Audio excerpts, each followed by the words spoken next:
Día 143. Hola, bienvenidos a nuestra lectura bíblica. Hoy leeremos Salmos 66 del 1 al 4, Segunda de Samuel 14 y 15 y Hechos capítulo 16 del 16 al 40. Comencemos. Salmo 66. Griten alabanzas alegres a Dios, habitantes de toda la tierra. Canten de la gloria de su nombre. Cuéntenle al mundo lo glorioso que es Él. Díganle a Dios: qué imponentes son tus obras. Tus enemigos se arrastran ante tu gran poder. Todo lo que hay en la tierra te adorará.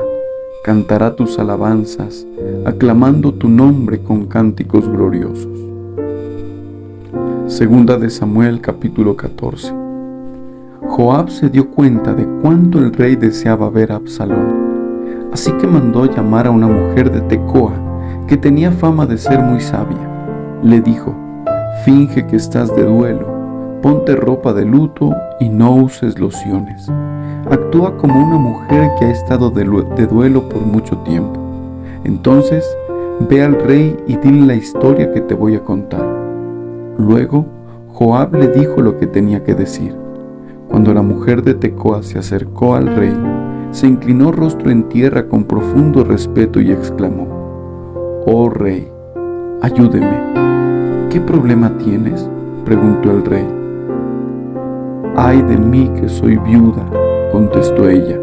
«Mi esposo está muerto, y mis 2 hijos se pelearon en el campo, y como no había nadie que los separara, uno de ellos resultó muerto. Ahora el resto de la familia me exige: entréganos a tu hijo y lo ejecutaremos por haber matado a su hermano. No merece heredar la propiedad familiar. Quieren extinguir la única brasa que me queda, y el nombre y la familia de mi esposo desaparecerán de la faz de la tierra». «Yo me encargo de este asunto», dijo el rey.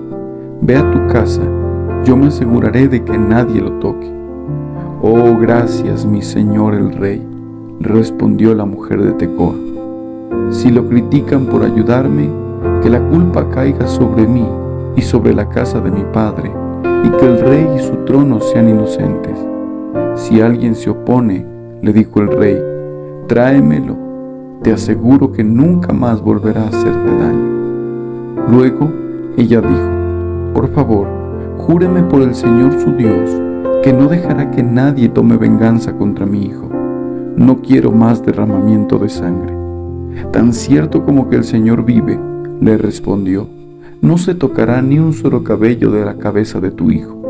«Por favor, permítame preguntar una cosa más a mi señor el rey», dijo ella. «Adelante, habla», respondió él. Ella contestó: «¿Por qué no hace por el pueblo de Dios lo mismo que prometió hacer por mí? Se ha declarado culpable a sí mismo al tomar esta decisión, porque ha rehusado traer a casa a su propio hijo desterrado. Todos moriremos algún día. Nuestra vida es como agua derramada en el suelo, la cual no se puede volver a juntar. Pero Dios no arrasa con nuestra vida, sino que idea la manera de traernos de regreso cuando hemos estado separados de Él. He venido a rogarle a mi señor el rey, porque la gente me ha amenazado. Me dije: tal vez el rey me escuche y nos rescate de los que quieren quitarnos la herencia que Dios nos dio. Si mi señor el rey nos devolverá la tranquilidad de espíritu. Sé que usted es como un ángel de Dios, que puede distinguir entre lo bueno y lo malo. Que el Señor su Dios esté con usted». «Tengo que saber algo», le dijo el rey, «y dime la verdad». «Sí, mi señor el rey», respondió ella. «¿Joab te incitó a hacer esto?». Y la mujer contestó: «Mi señor el rey, ¿cómo podría negarlo? Nadie puede esconder nada de usted. Sí, Joab me envió y me dijo qué decir. Lo hizo para que pueda ver el asunto con otros ojos, pero usted es tan sabio como un ángel de Dios y comprende todo lo que sucede entre nosotros». Entonces el rey mandó a llamar a Joab y le dijo: «Está bien, ve y trae de regreso al joven Absalón». Joab se inclinó rostro en tierra con profundo respeto y dijo: «Por fin, sé que cuento con su favor, mi señor el rey, porque me ha concedido esta petición». Enseguida, Joab fue a Yesur y trajo a Absalón de regreso a Jerusalén. Pero el rey dio esta orden: «Absalón puede ir a su propia casa, pero jamás vendrá a mi presencia». De manera que Absalón no vio al rey. Absalón era elogiado como el hombre más apuesto de todo Israel. De pies a cabeza era perfecto. Se cortaba el cabello una vez al año y lo hacía solo porque era muy pesado. El peso de su cabello era más de 2 kilos. Tenía 3 hijos y una hija. Su hija se llamaba Tamar y era muy hermosa. Absalón vivió 2 años en Jerusalén, pero nunca pudo ver al rey. Así que mandó a llamar a Joab para pedirle que intercediera por él, pero Joab se negó a ir.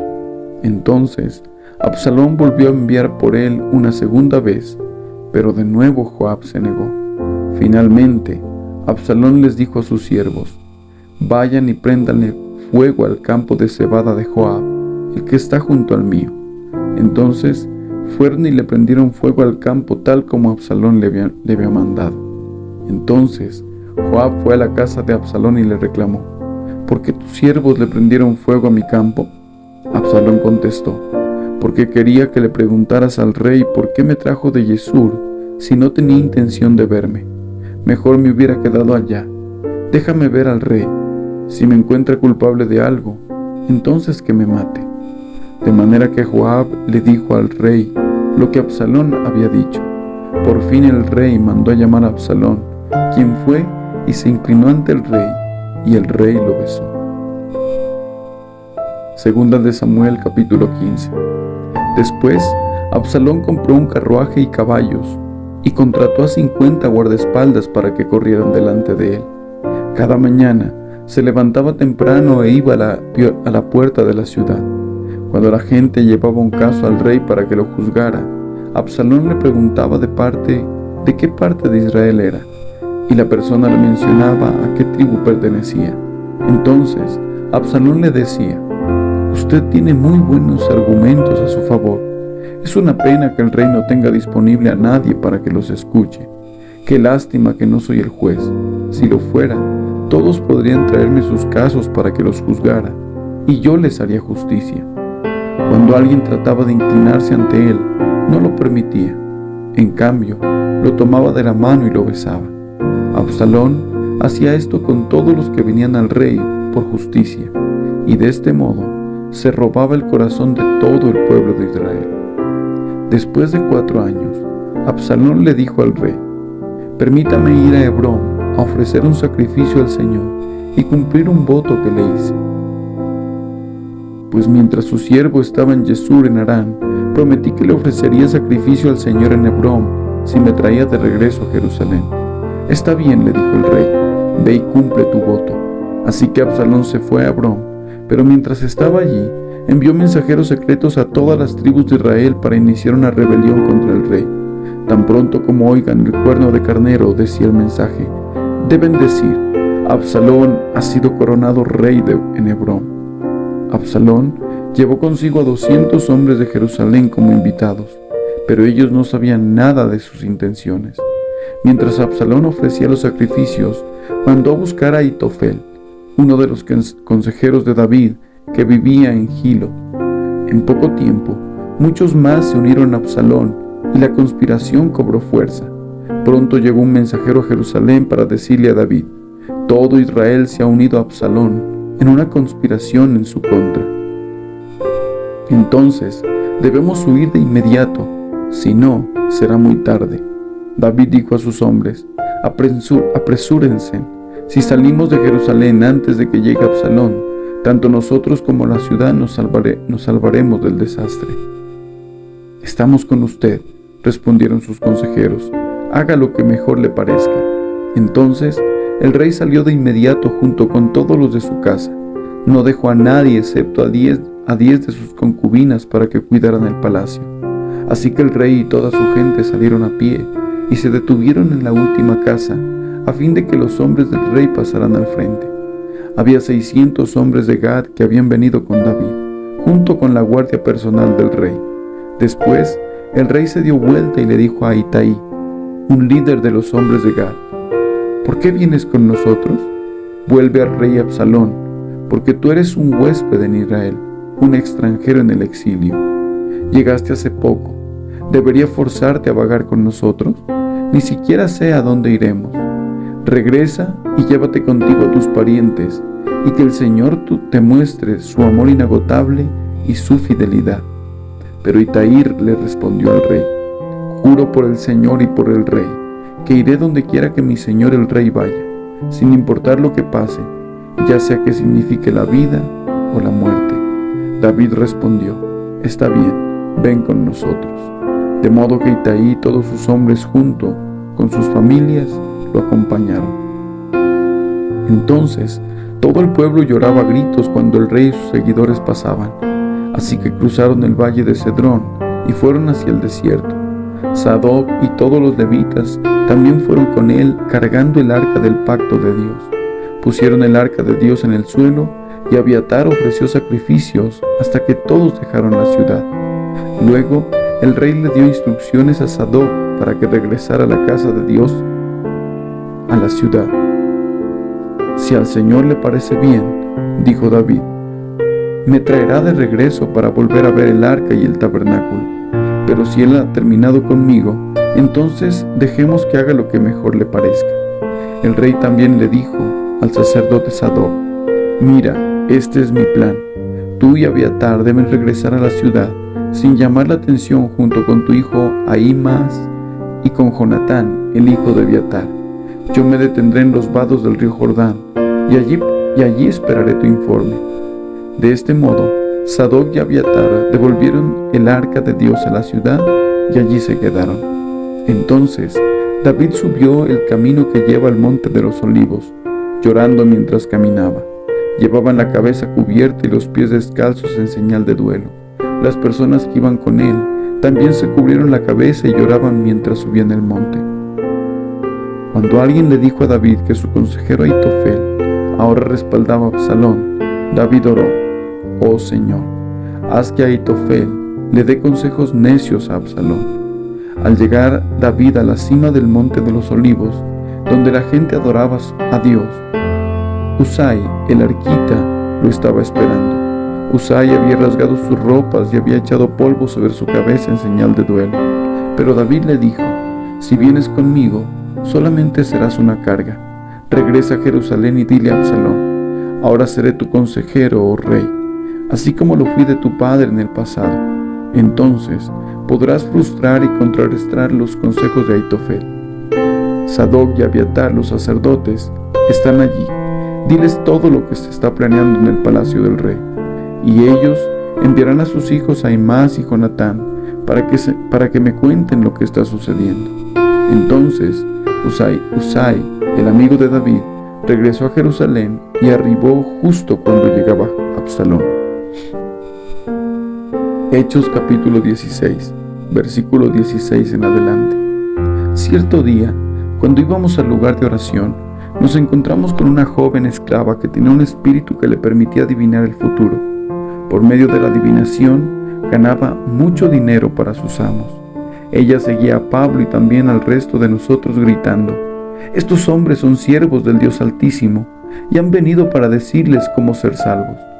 Esto mismo sucedió día tras día, hasta que Pablo se exasperó de tal manera que se dio la vuelta y le dijo al demonio que estaba dentro de la joven: te ordeno, en el nombre de Jesucristo, que salgas de ella. Y al instante, el demonio la dejó.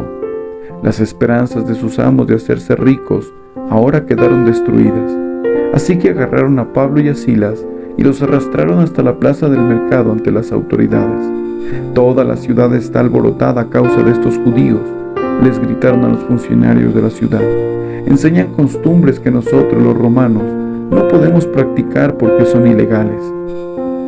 Enseguida se formó una turba contra Pablo y Silas, y los funcionarios de la ciudad ordenaron que les quitaran la ropa y los golpearan con varas de madera. Los golpearon severamente y después los metieron en la cárcel. Le ordenaron al carcelero que se asegurara de que no escaparan. Así que el carcelero los puso en el calabozo de más adentro y les sujetó los pies en el cepo. Alrededor de la medianoche, Pablo y Silas estaban orando y cantando himnos a Dios, y los demás prisioneros escuchaban. De repente, hubo un gran terremoto y la cárcel se sacudió hasta sus cimientos. Al instante, todas las puertas se abrieron de golpe y a todos los prisioneros se les cayeron las cadenas. El carcelero se despertó y vio las puertas abiertas de par en par. Dio por sentado que los prisioneros se habían escapado, por lo que sacó su espada para matarse. Pero Pablo le gritó: «Detente, no te mates, estamos aquí, todos aquí». El carcelero pidió una luz y corrió al calabozo y cayó temblando ante Pablo y Silas. Después los sacó y les preguntó: «Señores, ¿qué debo hacer para ser salvo?». Ellos le contestaron: «Cree en el Señor Jesús y serás salvo, junto con todos los de tu casa». Y le presentaron la palabra del Señor tanto a él como a todos los que vivían en su casa. Aún a esa hora de la noche, el carcelero los atendió y les lavó las heridas. Enseguida, ellos lo bautizaron a él y a todos los de su casa. El carcelero los llevó adentro de su casa y les dio de comer, y tanto él como los de su casa se alegraron porque todos habían creído en Dios. A la mañana siguiente, los funcionarios de la ciudad mandaron a la policía para que le dijera al carcelero: «Suelta a esos hombres». Entonces el carcelero le dijo a Pablo: «Los funcionarios de la ciudad han dicho que tú y Silas queden en libertad. Vayan en paz». Pero Pablo respondió: «Ellos nos golpearon en público sin llevarnos a juicio y nos metieron en la cárcel, y nosotros somos ciudadanos romanos. ¿Ahora quieren que nos vayamos a escondidas? De ninguna manera, que vengan ellos mismos a ponernos en libertad».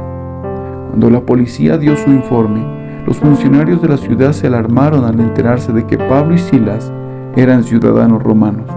Entonces fueron a la cárcel y se disculparon con ellos.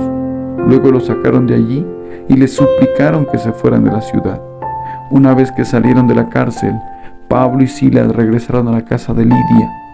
Allí se reunieron con los creyentes y los animaron una vez más. Después se fueron de la ciudad.